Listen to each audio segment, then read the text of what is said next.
Sa animal abuse, guys. Guys, anong maganda sa LU? Ganun. Mas maganda, anong tawag dito?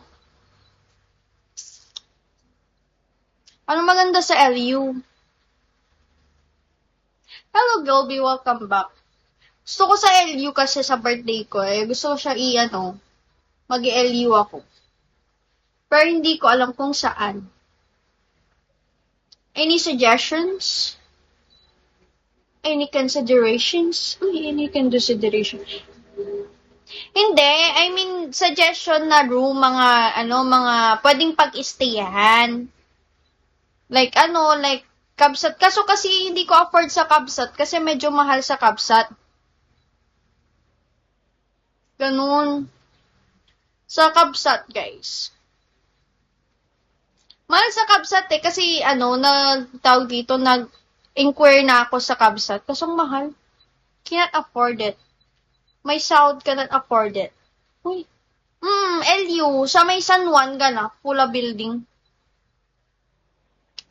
Pula Building? Saan yung Pula Building? Sure, why not? Let's see. Pula Building? Ano yung Pula Building? Wala namang pula na building. Hello, Win. Welcome back. Hello, Polo Bishawi.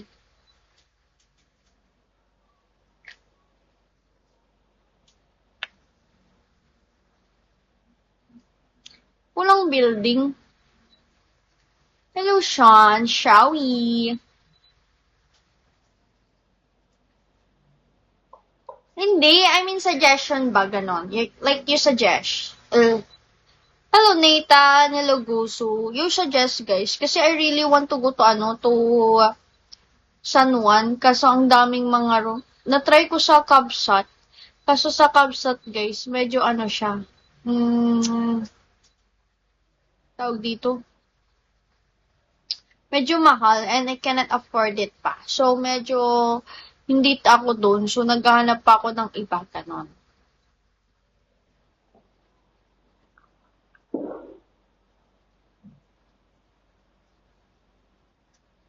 Hello, patotoys. Diyos ko, mga pangalan nyo sa Bigo. Grabe na kayo. Hello, Nathan. Hello, Palaboy Shawi.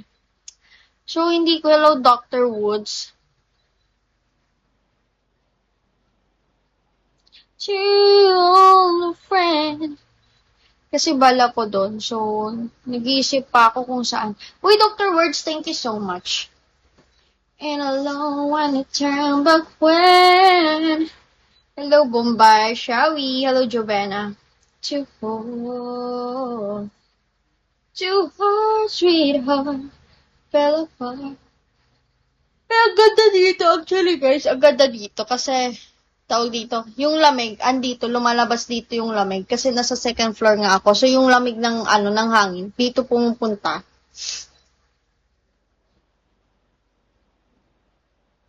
Thank you, guys. Ang lamig ko, shit. Pag talaga, hello, Kongi, welcome back. Ang lamig talaga pag sa second floor ka. Kasi sa second floor, guys, yung lamig talaga, maano mo dito. Old friend. Again. Hello, Mike. Hello, baby Jesus. See you sa level 6 talaga trip ka. Ha? Nasa level 6 trip. Sa level 6 talaga trip ka. Hindi, yan. Kumbaga siya yung nakatakas sa mental hospital. Kaya, naiintindihan ko siya kung ganyan siya. Kasi, paano ko ba sasabihin? Kasi, hindi nasunod yung tanong.